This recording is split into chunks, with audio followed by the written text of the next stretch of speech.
de janeiro de 2101. A nave Dominum 12 acaba de pousar no planeta vermelho. A tripulação é composta de 57 pessoas, a maioria bem jovens, e entre eles está Antoinette Carré, de apenas 16 anos, e que carregava o nervosismo de alguém que estava prestes a realizar um dos maiores feitos da história humana. Ainda com seu traje espacial, ela vai até a plataforma de desembarque da nave pousada e a escotilha se abre. O sol ofusca seus olhos no primeiro momento, que estavam desacostumados com a luz intensa devido às 2 semanas de confinamento no espaço, vinda da Terra. Ela pisca os olhos repetidamente por alguns instantes e logo vê o sol entre as montanhas no horizonte. Lentamente ela caminha até a saída, nervosa, pois sabia que todas as câmeras externas da nave estavam filmando o ocorrido, e dá um pequeno salto para fora, experimentando pela primeira vez a gravidade, muito mais baixa do que estava acostumada antes. Ela encara o horizonte, checa as condições atmosféricas em seu visor e, confiante, porém nervosa, ela leva as mãos até as travas do capacete, abre e o retira lentamente. Ela respira fundo, um ar gelado, porém convidativo e puro. Ela tira também suas luvas, abaixa-se e toca as folhas em uma pequena planta que nascia em meio à terra avermelhada e pequenas pedras. Ela olha ao redor e percebe que existem mais plantas brotando do chão, por todos os lados, como o princípio de uma vegetação rasteira. O restante da tripulação saiu logo em seguida, experimentando as mesmas sensações que a garota, mas ela manteve-se afastada, olhando o sol no horizonte amarelado. Ela se perguntava se aquilo representava o começo de um novo dia ou o fim do entardecer. Ela ouve passos se aproximando pela esquerda e logo vê uma figura feminina, uma bela mulher, alta, cabelo raspado, pele negra e olhos castanhos. Antoinette conhecia bem aquela mulher. Seu nome era Jane Anarazzi, a piloto da Dominum 12. Em silêncio, ela fitou o horizonte ao lado de Antoinette. Ela colocou uma das mãos no ombro da mais nova e disse: O primeiro ser humano a respirar ar puro na atmosfera de outro planeta. É uma responsabilidade e tanto. Você vai ser muito famosa, sabia? No entanto, Antoinette permaneceu calada. Elas escutaram um barulho de pneus na terra. Eram 16 rovers fechados, todos sob 8 rodas grandes. Um deles se aproximou mais.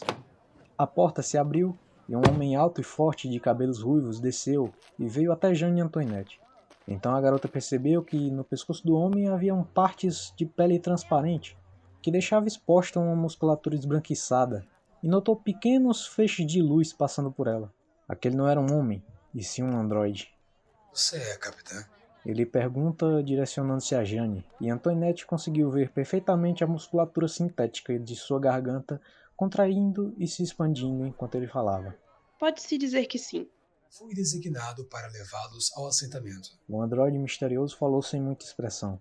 Jane então voltou-se aos outros dizendo: Muito bem, crianças. Hora de conhecer sua nova casa. Entrem nos veículos. Os tripulantes então seguiam e entraram nos rovers. Jane acompanhou o androide que os recebeu, sentando-se no banco da frente enquanto ele dirigia. Antoinette sentou-se no banco de trás. Os outros jovens conversavam entre si, mas ela não estava interessada em fofocas, e sim na conversa entre Jane e o androide. Como você se chama? Se refere à minha linha de produção? Ou como os outros se referem a mim? O androide respondeu. Antoinette achou que talvez ele não fosse muito bom com interações sociais. Não tem um nome? Ben.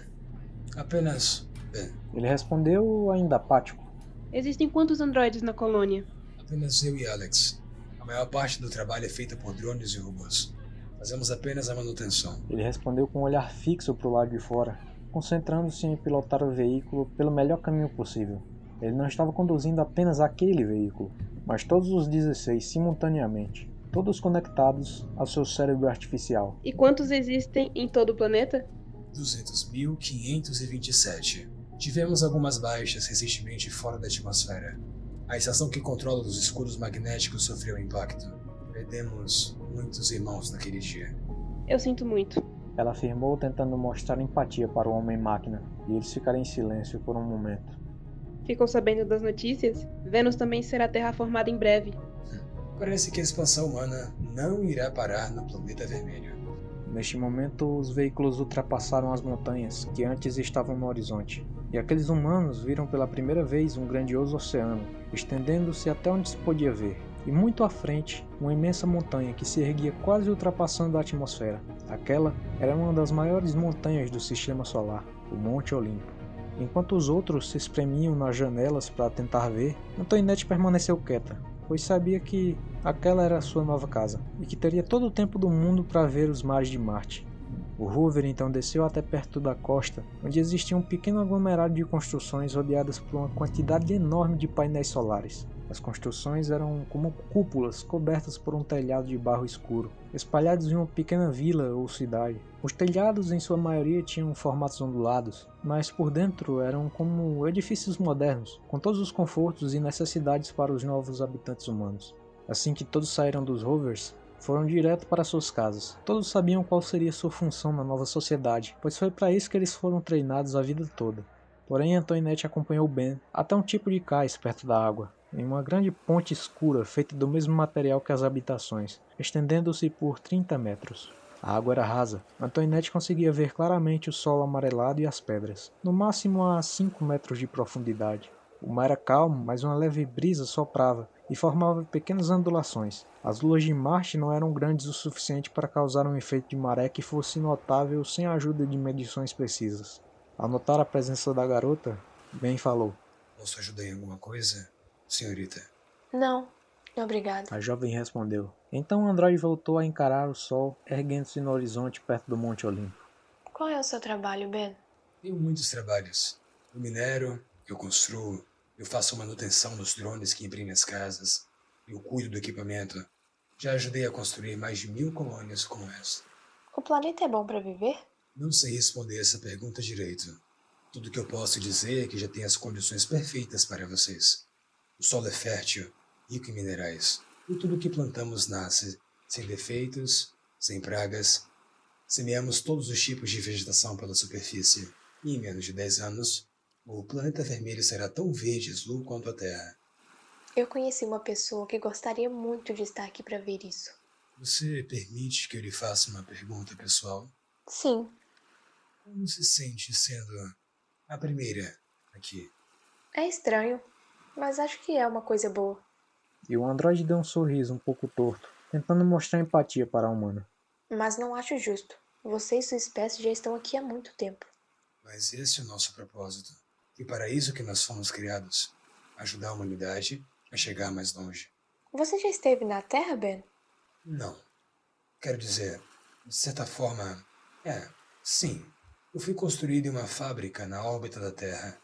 Mas eu fui ativado aqui há mais de 50 anos, quando todo esse lugar ainda era inóspito e despreparado para a vida.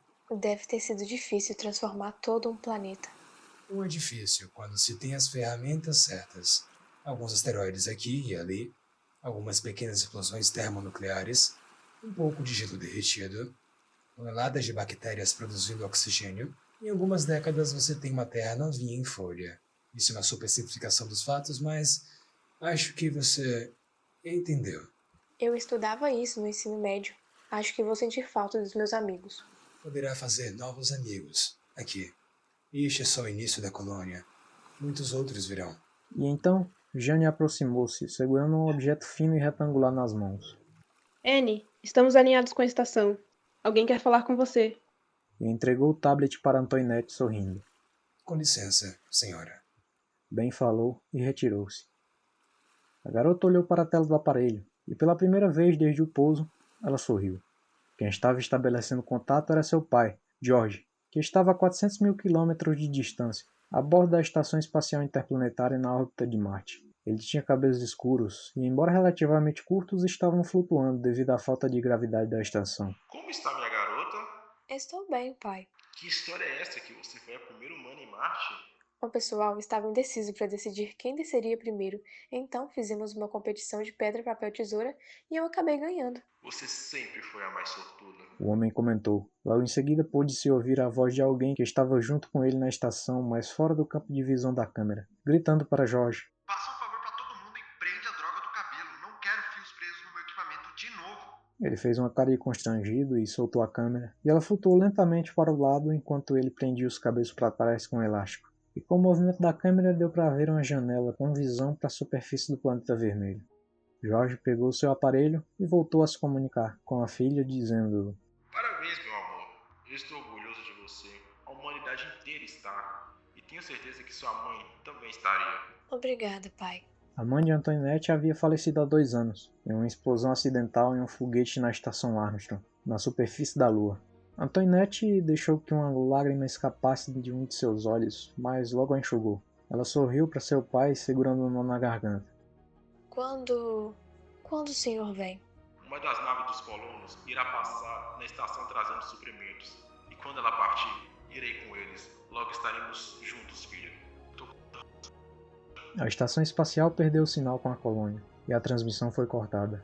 Jane, que estava ali perto, escutando todo o desenrolar da conversa, pôs a mão no ombro da garota e disse: Vamos. Eu tenho mais uma surpresa para você. E as duas seguiram até o prédio central da colônia. O piso era branco e bem polido, assim como as paredes. Algumas janelas de polímero transparente davam visão para o lado de fora, onde alguns painéis solares refletiam a luz do sol para dentro do prédio. O lugar era espaçoso e havia uma grande área circular com um pilar central bem no meio, e ao redor ficavam as áreas de lazer para os colonos, bem iluminadas por luzes brancas no teto. Na coluna central havia uma placa metálica feita de ferro e cobre puramente marcianos, e nelas havia gravado uma inscrição que dizia: Colônia número 12 de Marte, Isabelle Carré. Emocionada, Antoinette tocou a placa metálica com carinho, passando os dedos entre as inscrições talhadas. Deram a este lugar o nome da minha mãe? Ela era uma grande mulher, uma pioneira, assim como você, Anne. Em silêncio, a garota foi até a porta e observou a movimentação dos colonos do lado de fora. Jane a acompanhou. Marte era o sonho dela. Antoinette comentou, revivendo em sua mente uma memória de sua mãe na varanda de seu quarto, apontando para uma estrela vermelha no céu, e das histórias de John Carter que ela contava sobre os livros de Edgar Rice que gostava de ler na infância. Eu sei que era. Nós éramos amigas. Jane respondeu, e Antoinette olhou para ela com expressão de surpresa. Agora que você está aqui, pode cumprir esse sonho por ela, se assim desejar. Aqui começa a sua nova vida, Anne. A garota voltou a observar a colônia e sorriu, esperançosa com os dias que viriam.